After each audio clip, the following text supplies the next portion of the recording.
जय मां शारदे। आज हम ग्रह अवस्था निर्णय के इस भाग में ग्रहों के लज्जिताद्य अवस्था विचार के बारे में विचार करेंगे। इसमें 6 प्रकार की अवस्थाएं होती हैं। नंबर 1, जब कोई ग्रह कुंडली के पंचम भाव में हो और उसके साथ राहु, केतु, सूर्य, शनि अथवा मंगल हो, तब वह लज्जिता अवस्था में होता है। दूसरी अवस्था की बात करें तो उच्चस्थ ग्रह या मूल त्रिकोणस्थ ग्रह को गर्भिता अवस्था का ग्रह कहा जाता है। तीसरी अवस्था शत्रुगृही, शनि युक्त, शत्रुग्रह युक्त अथवा शत्रुग्रह से दृष्ट ग्रह जो होते हैं वो क्षुधिता अवस्था में होते हैं। उन्हें क्षुधित अवस्था का ग्रह कहा जाता है।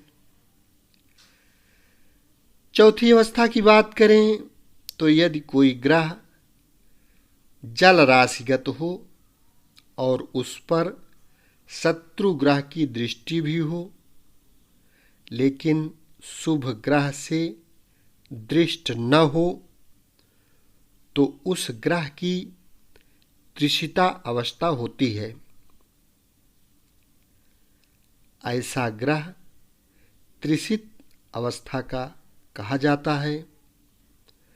पांचवी अवस्था की बात करें तो यदि कोई ग्रह मित्रगृही हो, मित्र ग्रह से युक्त भी हो अथवा बृहस्पति से युक्त हो अथवा मित्र ग्रह से दृष्ट हो, तो उसकी मुदिता अवस्था होती है। ऐसा ग्रह मुदित अवस्था का कहा जाता है। छठी अवस्था की बात करें तो अस्त ग्रह जब पाप अथवा शत्रु ग्रह से दृष्ट हो तो उसकी क्षोभिता अवस्था होती है। ऐसा ग्रह क्षोभित अवस्था का कहा जाता है। जिस किसी भाव में क्षुधित अथवा क्षोभित ग्रह पड़ता है उस भाव के फलों को नष्ट करता है और उससे जातक दुखी होता है। यदि उसके साथ मुदिता अवस्था का ग्रह भी हो तो मिश्रित फल कहना चाहिए, लेकिन यदि मुदित ग्रह बलहीन हो तो हानि विशेष रूप से, और यदि बलवान हो तो उत्तम फल होता है। यदि दशम स्थान में लज्जित, त्रिशित, क्षुधित या शोभित ग्रह बैठा हो तो जातक अनेक प्रकार का दुख भोगता है। कुंडली के पंचम भाव में लज्जित ग्रह के रहने से जातक के संतान की मृत्यु होती है और एक ही संतान रह जाता है। इसी प्रकार यदि क्षोभित या त्रिशित ग्रह कुंडली के सप्तम स्थान में बैठा हो तो जातक की स्त्री की मृत्यु होती है। यह अवस्था अद्भुत सागर नामक ग्रंथ से हम आपको बता रहे हैं। इन अवस्थाओं के अलग अलग फल का पता नहीं चलता, लेकिन दशम स्थान में यदि लज्जित ग्रह हों तो जातक दुख का भाजन होता है। लज्जितावस्था में पंचम भावगत ग्रह होता है।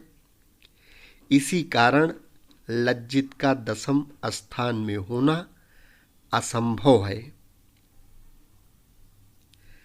यहाँ हमको लगता है कि जो कुछ बताया गया है यहाँ कुछ न कुछ भूल जरूर हुई है, क्योंकि कर्म स्थाने स्थिता यस्य लज्जितस्त्रिश ततस्तथा क्षुधितः क्षोभितो वापि स नरो दुख भाजनः, ऐसा लिखा गया है।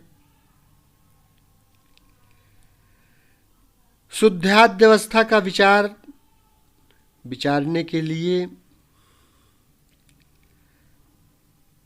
यहाँ से इसके पहले वहीं जो बताया गया है वह पाठकों के हित के लिए हम आपको विस्तार पूर्वक बताने का प्रयास करेंगे। इसमें 27 प्रकार की अवस्था होती है। उनके नाम इस प्रकार से कहे गए हैं।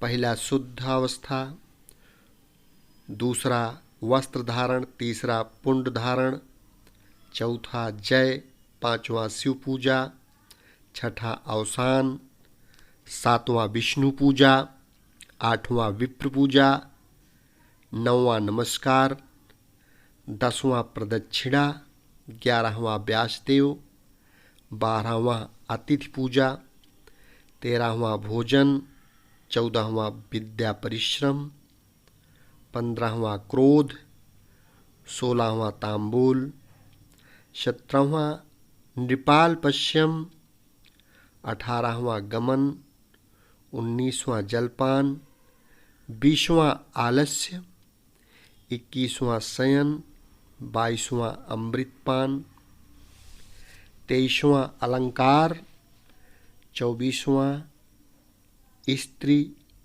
आलापनम, 25वां संभोग, 26वां निद्रा और 27वां रत्न परीक्षा। शास्त्रकारों का मत है कि सभी इन 27 अवस्थाओं में से किसी न किसी एक अवस्था के होते हैं और प्रति ग्रह को अपनी अवस्था के अनुसार फल देने का दायित्व होता है। इस अवस्था के जानने की 2 विधि है।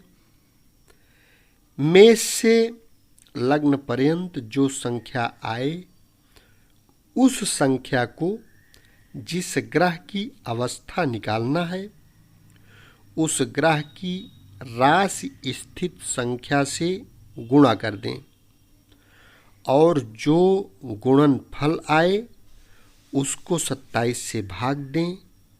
जो शेष रहे उसको उस ग्रह की महादशा की संख्या से गुणा कर उसको फिर 27 से भाग दें।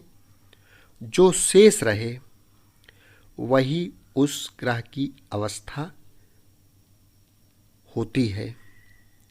यदि एक शेष रहे तो शुद्ध अवस्था, 2 शेष रहे तो वस्त्र धारण अवस्था, 3 शेष रहे तो पुंड धारण अवस्था, 4 शेष रहे तो जय।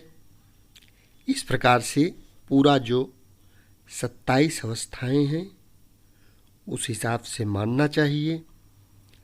यदि 27 से भाग न हो सके तो जो अंक है वही रह जाएगा और यदि 27 से भाग देने पर शून्य बच जाए तो शेष 27 मानना होगा। कल्पित कुंडली के मंगल की अवस्था यदि निकालनी हो तो उसकी विधि इस प्रकार से होगी।